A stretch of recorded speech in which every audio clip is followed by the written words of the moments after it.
प्रकृति दुबे जी। श्री हरिवंश महाराज जी।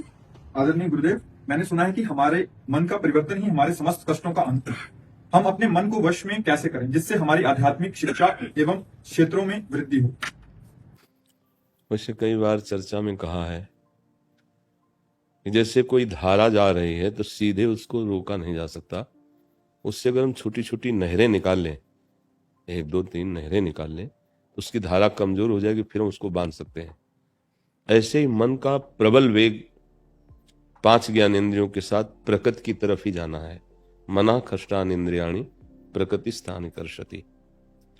तो जैसे उसमें नहरें निकालते हैं, ऐसे इसमें अभ्यास योग से अलग अलग इसको फंसाने की चेष्टा करते हैं। अभ्यास योग युक्तेन चेतसा नान्यगामिना। अभ्यास योग के द्वारा हम ऐसी स्थिति बना सकते हैं कि हमारा चित्त, हमारा मन संसार में न जाए। प्रभु का नाम, प्रभु की लीला गुण श्रवण कथन, प्रभु का रूप चिंतन, प्रभु का धाम, प्रभु के प्रेमी संतों का सानिध्य। जो शरीर और शरीर संबंधियों में आसक्ति है वही हमारे बंधन का कारण है। वही आसक्ति यदि भगवान के प्रेमी महात्माओं से हो जाए तो मोक्ष का खुला हुआ द्वार है। संत संग का बहुत बड़ा महत्व शास्त्रों में भी है और अपने जीवन में भी प्रकट देखा गया है। यदि गुरुजन और संत जनों की कृपा ना होती तो ये मार्ग में चलना की बात जाने तो सोच भी नहीं सकते। ये अध्यात्म मार्ग सोच भी नहीं सकते। तो मन को ये एक जगह निरंतर लगा रहे, ऐसा इसका स्वभाव नहीं है। इसका स्वभाव है चंचल। जैसे बंदर डाल पे डाल छलांग मारता रहता है, ऐसा इसका स्वभाव। ये देखो कहीं एक जगह टिकता नहीं है। अब इसे हमें रोकना है अभ्यास के द्वारा। तो पहले गुरुदेव के चरणों का आश्रय लेते हैं। अध्यात्म यहीं से प्रारंभ होता है। जितना भी आप साधन भजन करते हैं उसका फल होगा सदगुरुदेव की प्राप्ति। सदगुरुदेव जो नाम देते हैं, मंत्र देते हैं, उसकी बार बार आवृत्ति करें, राधा राधा राधा राधा राधा। और ध्यान में हम राधा लिखें, राधा राधा राधा। अब ये मन अगर भागेगा तो आप लिख नहीं पाएंगे। उच्चारण कर लेंगे, लिख नहीं पाएंगे। और अगर इससे कुछ ही नाम आप लिखवाना शुरू कर दें तो फंसना शुरू हो जाएगा। जब तदाकार वृत्ति होती है तो मन लीन हो जाता है। भागने की तो बात जाने तो पंग हो जाता है। जैसे चीटा गुड़ में फंस जाए तो टांग भले टूट जाए, निकल नहीं सकता। ऐसे ही मन जिस समय अनुराग में फंस जाता है फिर ये निकल नहीं सकता। तो नाम और फिर कुछ नियम ले स्वाध्याय का।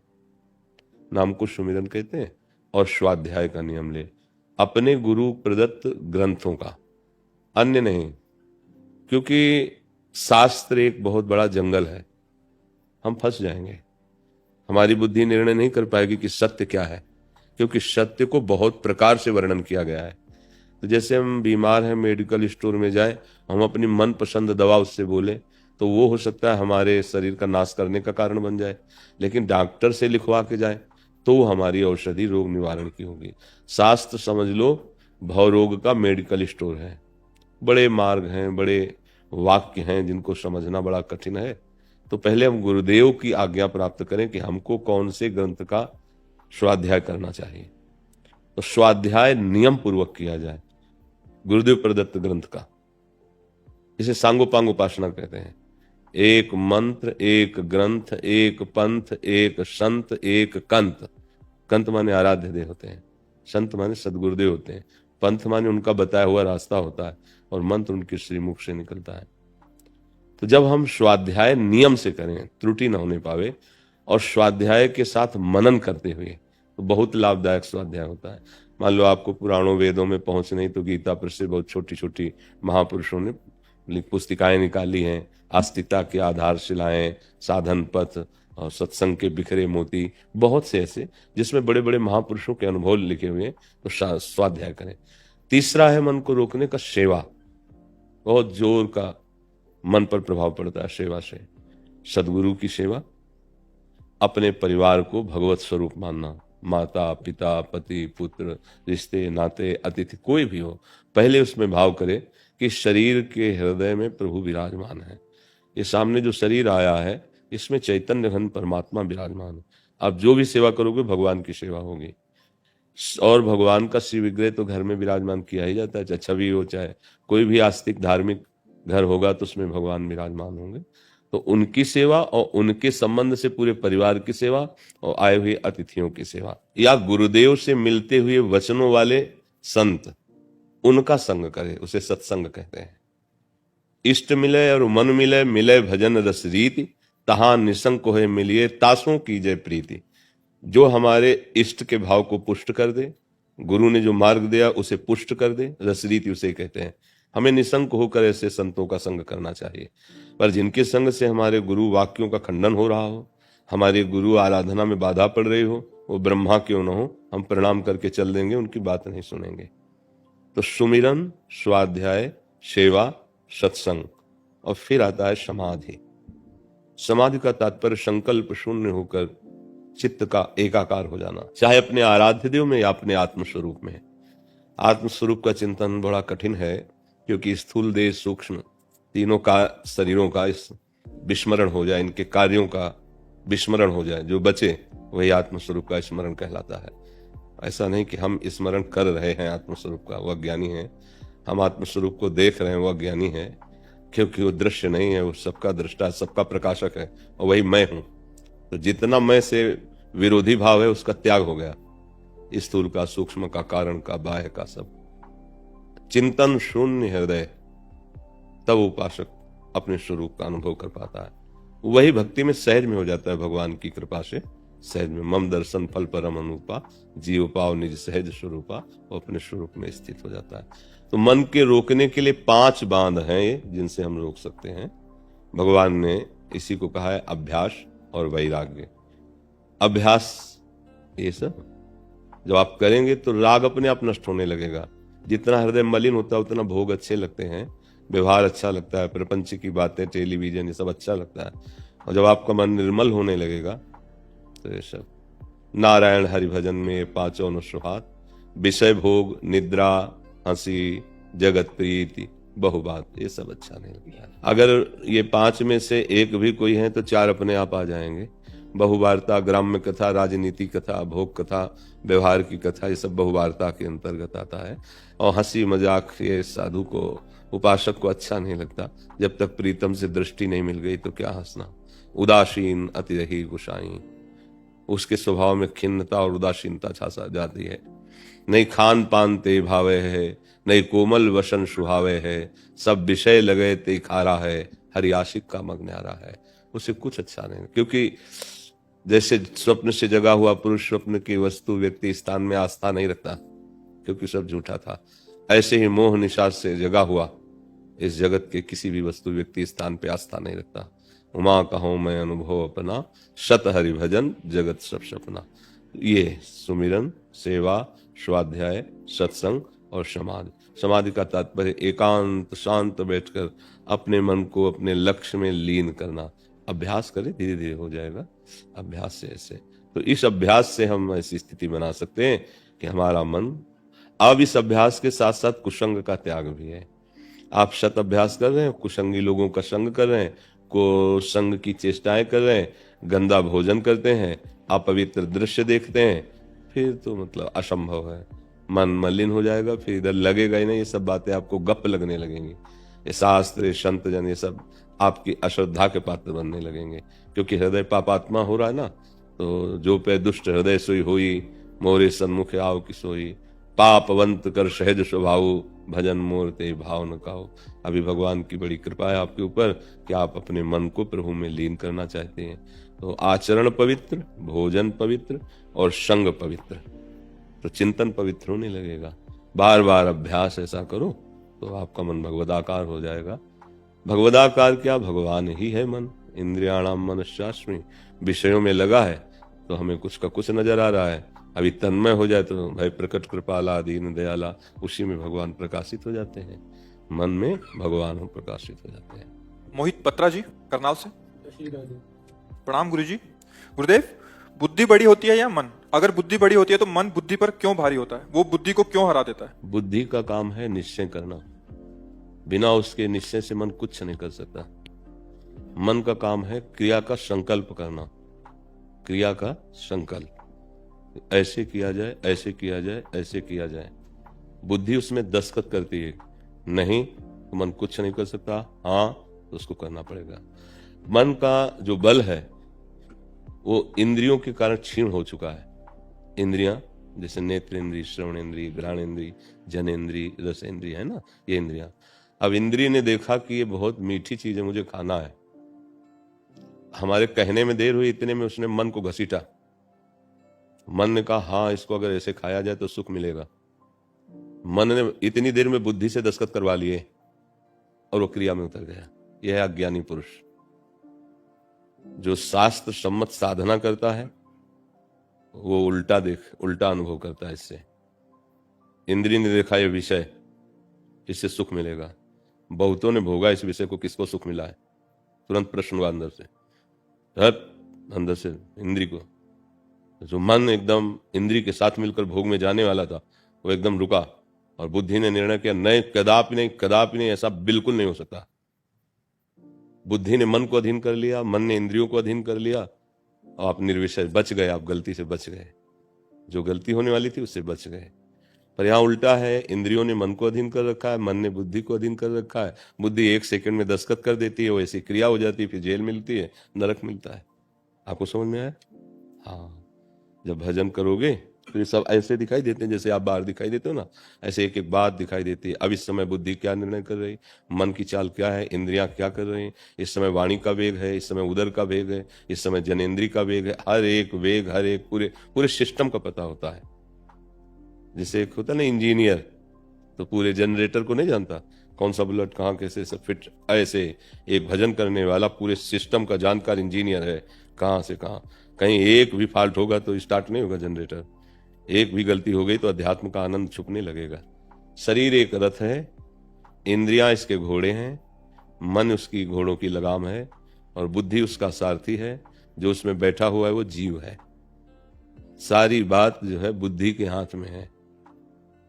बुद्धि ने अगर चतुरता दिखाई और लगाम खींच ली तो घोड़े सही रास्ते पे चलते रहेंगे।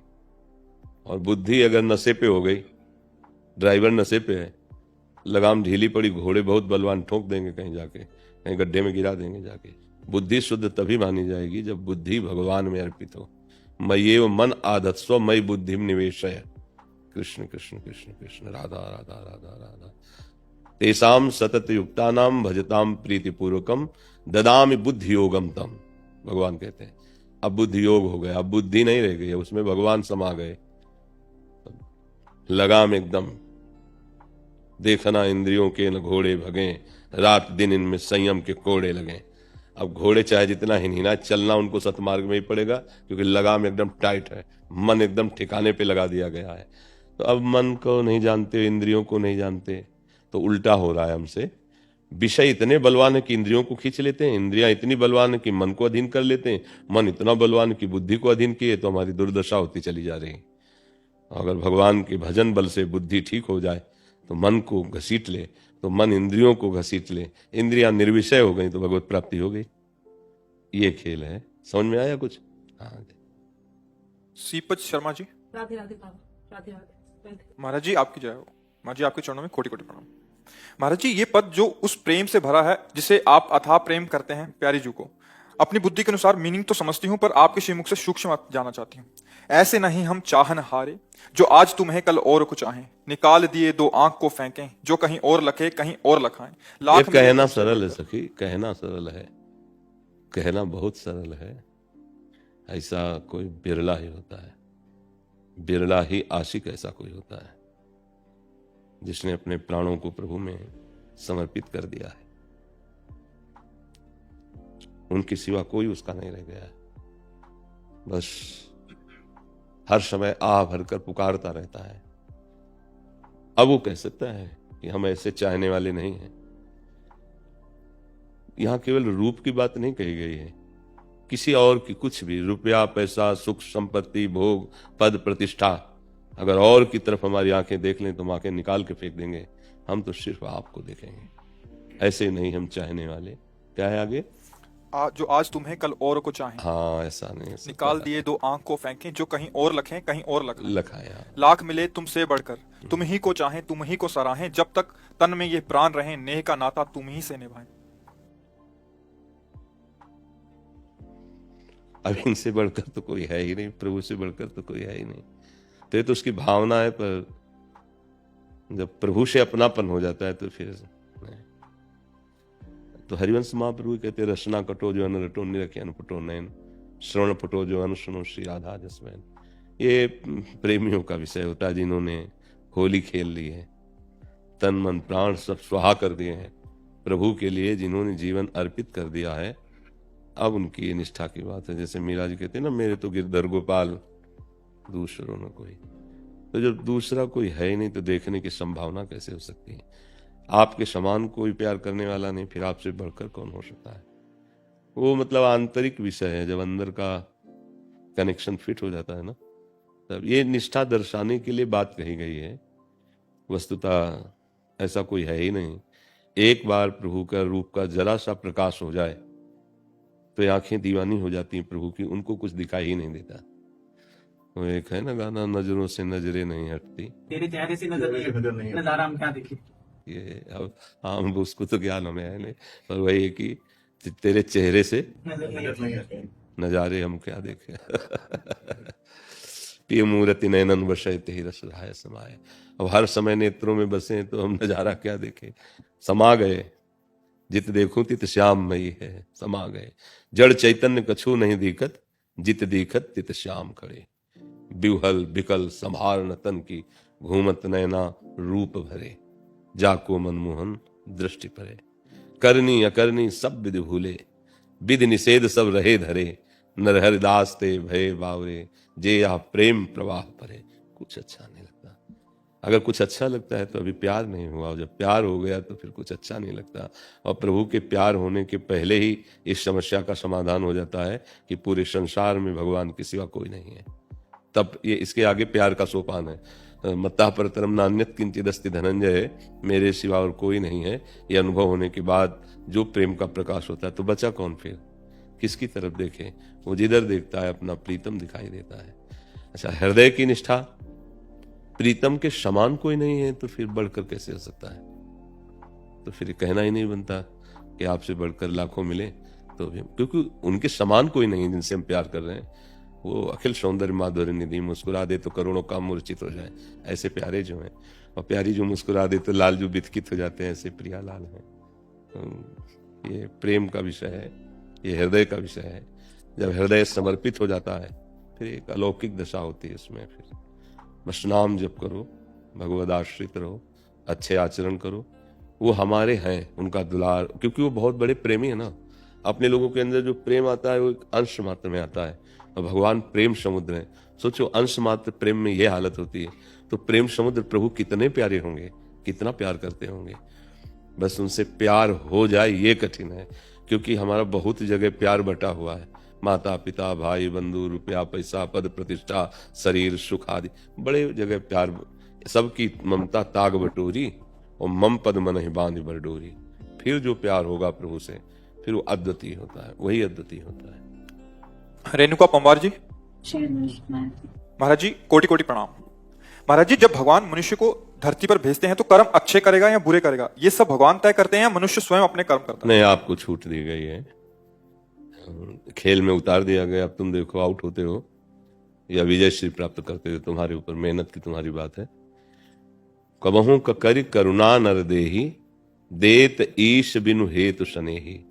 बिना हेतु प्यार करने वाले भगवान ने संस्कृति मांझ बरियाय के पायो, मानुष देह वृथा कृत दारद। 84 के चक्र में कहीं भी गुंजाइश नहीं थी कि हम निकल पाते, तो रोक दिया, बीच में रोक दिया और मुझे निकालकर मनुष्य बना दिया।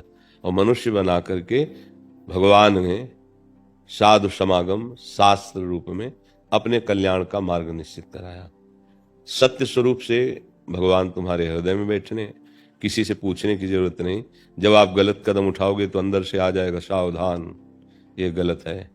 मान लो गुरुदेव की बात, अंदर बैठे हैं, वही समझा रहे हैं, पर हम इतने मदान्ध हो जाते हैं कि हमें वो बात सुनाई भी देती है, बाद में पश्चाताप भी करते, हमने क्यों नहीं माना। अगर मान लेते तो आज हम ऐसी बुरी दशा में ना आते, पर वो कामना के वशीभूत होकर ऐसा कार्य करता है। तो ये मनुष्य जीवन कोई पशु जीवन नहीं कि केवल आप प्रारब्ध भोगने आए हैं, आप नवीन प्रारब्ध बनाने आए हैं।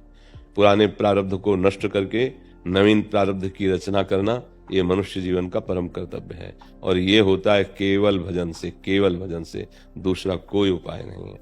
अन्य शुभ कर्म एक अलग है, अशुभ कर्म उसका फल अलग है, अन्य साधन उनका फल अलग है, लेकिन प्रभु के आश्रित होकर निरंतर नाम जप करना, इससे संचित कर्म भस्म हो जाते हैं, नवीन कर्म जो होने वाले हैं उनसे प्रभावित हो जाते हैं, जो प्रारब्ध भोग है उसको सहने की शक्ति मिल जाती है। अगर नाम जप नहीं किया जाए तो फिर मनुष्य जीवन का कोई मतलब नहीं रह गया, तो पशुवत जीवन फिर रहता है। देखो ना आप, लोग राक्षसी बुद्धि को बढ़ावा देकर कहाँ पहुंच गए हैं, उन्नति मानते हैं। रोज शराब पीना, मांस खाना, नवीन नवीन शरीरों से व्यभिचार करना, वो अपने को सौभाग्यशाली धनी समझते हैं हमारी बड़ी उन्नति है, हम बड़े मौज में हैं। लेकिन जब तक पुण्य है तब तक भोग लो, और जिस दिन पाप का फल वर्तमान का पूर्व का जुड़ा तो तुम्हारे पुरखा पानी पा जाएंगे। जो अधर्माचरण है ऐसा रुलाएगा कि कोई आंसू पोंछने वाला नहीं मिलेगा विश्व में। पक्का पक्का समझ लो, केवल आपको भोगना पड़ेगा, आपको, आपका कर्म। यहाँ कोई किसी का सहयोग देने वाला नहीं है। जब तक तुम्हारे सुकृत हैं तब तक तुम्हें सब हाथ मिलाएंगे, और जिस दिन दुष्कृत का परिणाम आएगा तो तुम बुलाओगे भी तो उसे सुनाई नहीं देगा, जाओगे भी तो पहचानेगा नहीं, मिलना चाहोगे तो छुप जाएगा कि कुछ ना कुछ मांग करेगा, कोई ना कोई बात करेगा। उधार भी देंगे तो वापस मिलने वाला है नहीं, सब उसे छोड़ देते हैं। इसलिए प्रार्थना है, भजन भले कम हो, गंदी बात नहीं होनी चाहिए। ये शराब पीना, ये मांस खाना, ये पराई माताओं बहनों या अन्य शरीरों से व्यभिचार करना, ये बहुत बुरी कलयुग की चाल है, सबको नष्ट कर देगा। एक बार ब्रह्मा जी से, ये चारों युग पुत्र हैं ब्रह्मा के, तो सामने प्रणाम किए, तो ब्रह्मा जी ने सतयुग से कहा कि हमने नरक की भी रचना रची है, तो कुछ ऐसा करना कि वो खाली ना रहे, कुछ तो चले जाए। तो सतयुग ने साफ मना कर दिया कि हमारे राज्य में कोई नरक नहीं जाएगा। त्रेता से कहा तो उनका कोशिश करेंगे, अपने बड़े भाई का अनुगमन करेंगे, अर्थात हो सकता है कोई चूक जाए तो बात अलग है, नहीं हमारे भी राज्य में कोई नरक नहीं जाएगा। द्वापर से कहा तो उनका भरसक आपकी आज्ञा का पालन करूंगा। कलयुग की तरफ जो, तो उनका पिताश्री जैसे भैया सतयुग ने कहा कि हमारे राज्य में कोई नरक नहीं जाएगा, इसे वादा करते हैं, हमारे राज्य में कोई स्वर्ग या परम पद नहीं प्राप्त कर सकता, चूक हो जाए तो बात अलग है, हाउसफुल रहेगा नरक। तो अब आप देखो, महापाप रखे गए जो हमारे शास्त्रों में हैं, जो शास्त्रज्ञ जन हैं वो जानते हैं, ये 5 महापाप रखे गए हैं। मदिरा पीना, परस्त्री गमन करना, जुआ खेलना, हिंसा अर्थात मांस खाना, और चोरी करना, ये 5 महापाप रखे गए हैं। आप बोलो इनको महापाप माना जाता है या इनको ऊंची पार्टी के आदमी माना जाता है? ऊंची पार्टी का आदमी माना जाता है ना। बड़े आदमी की पार्टी है तो आपको खूब शराब फ्री पियो, मांस खाओ, जिसका चाहो अलग अलग रखा हुआ है, करोड़ों रुपए की तो पार्टी करते ना, और ये सब कहां पहुंचाएगा तुम्हें? नरक पहुंचाएगा। और अपने को VIP समझते हैं, बड़े समझते हैं। अब बढ़िया दाल रोटी, सात्विक सब्जी और भोजन, खीर और पुआ सब बना कर रखो, तो देखो क्या गया, घटिया आदमी था यार। इसका जब परिणाम आएगा, इसकी जब सजा आएगी, तब कोई पार्टी नहीं होगी, केवल तुम अकेले होगे जब भोगने का समय आएगा। अब यही बात समझाने के लिए संत महात्मा यात्रा करते हैं, मंडलियों से जा जाकर गांव गांव नगर नगर में जगाते हैं। अब ये बात मान लो तो भाई मान लो। अब आचरण पवित्र नहीं है, वो आके कहते हैं कि दुख मिटा दो, जैसे यहाँ ना। तो अब देखो यहाँ तो शास्त्र सम्मत जीवन है, शास्त्र सम्मत वाणी है। यहाँ ऐसा नहीं कि हम तुम्हें राख दे दें या कोई जंतुर दे दे या कलावा बांध दे, कोई ऐसा नहीं है। भगवान के नाम से बढ़कर जो उद्धार कर सके, कल्याण कर सके, किसी राख में, किसी जंतुर में, किसी कलावा में या किसी के ऐसे करने में कुछ नहीं है। को न काहू के सुख दुख कर दाता, और निज कृत कर्म भोग सुन भ्राता। नहीं, ऐसे ऐसे सिद्ध महापुरुष हुए हैं कि प्रकृति के कैंसर को मिटा दें। रामकृष्ण परमहंस जी के गले में कैंसर था, भाई जी के उदर में कैंसर। बड़े बड़े महापुरुषों को पीड़ा युक्त देखा जाता है, और भजन का प्रयोग पीड़ा मिटाने के लिए नहीं, वो तो प्रभु की प्राप्ति के लिए है। तो इसीलिए अगर आप दुख से बचना चाहते हो, सदा सदा के लिए आनंद में डूबना चाहते हो, तो एकमात्र भगवान का नाम है। ज्ञान विज्ञान की बुद्धि नहीं रह गई है, साधन चतुष्टय संभाल सको इतनी तुम्हारी क्षमता नहीं रह गई है। तो भगवान के आश्रित हो जाओ, राम कृष्ण हरि राधा राधा जो नाम पियो। और हाथ जोड़ के प्रार्थना है, अगर शराब पियोगे, मांस खाओगे, पराई माता बहन या अन्य शरीरों से व्यभिचार करोगे, तो चाहे जितना राम राम जप लो, आपको अनुभव में आनंद नहीं आएगा और क्लेश बढ़ेगा, और आपकी अश्रद्धा हो जाएगी नाम में, अश्रद्धा हो जाएगी भगवत मार्ग में। परहेज ठीक ना हो तो औषधि पीड़ा विशेष प्रदान करने लगती है। इसलिए सदगुरु वैद्य वचन विश्वासा, संयम या न विषय के आशा। पक्का बिल्कुल भ्रमित मत हो। जितना तुम अच्छे कर्म करोगे, नाम जप करोगे, उतने आनंदित रहोगे। संतों का आशीर्वाद क्या होता है जानते हो? जो हम भूल में भटक रहे थे, उनके वचनों से हमारा सुधार हो गया। ये होता संत आशीर्वाद। संत माता की तरह हृदय रखते हैं, पर सुधरना आपको होगा। अगर हमारी सामर्थ्य से तुम्हारा कल्याण हो जाता तो ये ऐसे ऐसे उदार महात्मा हुए हैं कि तुम्हें कुछ न करना पड़ता, वो भगवत प्राप्ति करा देते हैं, पर वो हार गए। आप नहीं चाहोगे तो आपका परिवर्तन कोई नहीं कर सकता है। आपकी स्वीकृति आपका परिवर्तन करेगी। आप स्वीकृति ही नहीं कर रहे तो देखो बड़े बड़े महापुरुष हुए और उनके समीप रहने वालों का परिवर्तन नहीं हुआ, क्योंकि उन्होंने उनकी बात को नहीं माना। जैसे बड़े बड़े महापुरुषों का एक बाहरी प्रताप होता है, एक आंतरिक। बाहरी प्रताप में रुपया पैसा सेव संतरा खान पान सामग्री सब रहती है, तो आप शिष्य बने को खाओ पियो, लेकिन जितेंद्रीय थोड़ी हो पाओगे, मनोनिग्रही थोड़ी हो पाओगे, आत्मज्ञानी थोड़ी हो पाओगे। उसके लिए तो उनके बाह्य प्रताप का भी त्याग करना होगा और आंतरिक में घुसना होगा कि किस आनंद में रहते हैं। तब तुम्हारा जीवन सत्य और सच्चिदानंद से भर जाएगा, प्रकाशित हो जाएगा। तो हम तो कहा 24 घंटे में अगर 24 मिनट नाम जप करोगे तो तुम्हें उठा लेगा। जहां हो जिस धरा से वहीं से उठाता चला जाएगा। तो यार 24 घंटे में 24 मिनट देने में क्या जाता है? सत्य है, भगवान है, उनके हम हैं, तो 24 मिनट राधा राधा राधा राधा राधा राधा राधा, तो यही 24 मिनट आपको आगे बढ़ा देगा। ये आपके दुष्कृतों का नाश करके आपको आगे बढ़ा देगा। पर अगर ये सब करोगे ना गंदी बातें, आज हम किसको समझावें? मनोरंजन ऐसा समाज प्रिय बन गया है कि कैसे समझावे? गर्लफ्रेंड बॉयफ्रेंड, भैया ये जहर तुम्हें दिखाई नहीं दे रहा है, पर तुम्हारा नाश कर रहा है, तुम्हें मार रहा है। जब संयम से कन्या पाणी ग्रहण होता और फिर गृहस्थी में जाती, पवित्र संतानें, पवित्र भाव उत्पन्न होते। संयम से बालक ब्रह्मचर्य रहकर जब किसी लड़की का पाणी ग्रहण करता, दोनों की प्रियता बहुत काल तक गृहस्थ धर्म में अतिथि सेवा, भगवत सेवा करते हुए भगवत प्राप्त होते थे। अभी सुधर जाओ, कम से कम जितने लोग सुन रहे हो उतने सुधर जाओ। कोई फ्रेंड नहीं। फ्रेंड किसे कहते हैं? कुपथ निवार सुपंथ चलावा। हाँ, कुपंथ का त्याग करा के सुपंथ, ऐसा थोड़ी कि पवित्रता उसकी नष्ट कर दो जो फ्रेंड बना है, उसको गलत मार्ग में डाल दो, उसको ऐसी आदतें पकड़ा दो, नशा की ऐसी गंदी आदतों की कि वो अपने धर्म से भ्रष्ट हो जाए, नियम से भ्रष्ट हो जाए, माता पिता की अवहेलना करने। तुम मित्र हो, तुमसे बड़ा दुश्मन कोई नहीं है। पर आप बच्चे हैं, अज्ञानी, समझते ही नहीं। तो इसलिए जिनकी समझ काम कर रही है उनसे प्रार्थना है कि बंद कर दो। इसमें तुम्हारा, तुम्हारे वंश का और कुल परंपरा का नाश हो जाएगा। खिलवाड़ मत समझो, नाश हो जाएगा। तुम्हारा विवेक काम नहीं कर रहा, इसलिए नहीं समझ पा रहे। न भजन होगा और न गृहस्थ धर्म में चल पाओगे। बहुत सावधान। पहले था माता पिता मिलकर के कन्या वर का चयन करते थे और सब धर्म शास्त्रों के अनुसार पाणी ग्रहण होता था, ब्राह्मण बुला के वैसे। अब वो बोले लव मैरिज हो गया। एक आए थे धाम में जब थे, बोले आशीर्वाद दीजिए, हम दोनों का लव मैरिज हो गया। क्या हम बोले क्या, राधा राधा हमारे लिए तो प्रभु हो जाओ। 8 महीना बाद आए अकेले, हम कहा बच्ची नहीं आई साथ। बोले वो क्या कहते, तलाक को क्या कहते, डिवोर्स।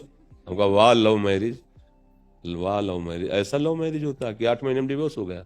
क्या समझा जीवन को? तो इसलिए भैया ये जब हमारी माताएं बहनें मर्यादा और धर्म से चलती थी तो जिस घर में जाती थी पहले उनके चरण पूजे जाते थे और उनको गृह लक्ष्मी कहा जाता था और वो प्राण देना मंजूर था उनको, लेकिन धर्म विरुद्ध आचरण करना नहीं। कैसा भी पति हो, जैसा मिला उसे भगवान समझकर आजीवन निर्वाह करते थे। पत्नी को पति ये इस भाव से देखता था कि अपना परिवार छोड़कर हमारी शरण में आई है, हम इसके लिए प्राण दे देंगे, लेकिन इसका कभी विरोध नहीं करेंगे, कभी कष्ट नहीं देंगे। दोनों से प्यार से जो संतानें होती थी, देशभक्त, धर्मात्मा, बलिष्ठ, ऐसे। तो गंदी बातें त्यागो, रामकृष्ण हरि जो प्रिय हो, जितना बने उतना नाम जप करो, तो मनुष्य जीवन की सार्थकता है।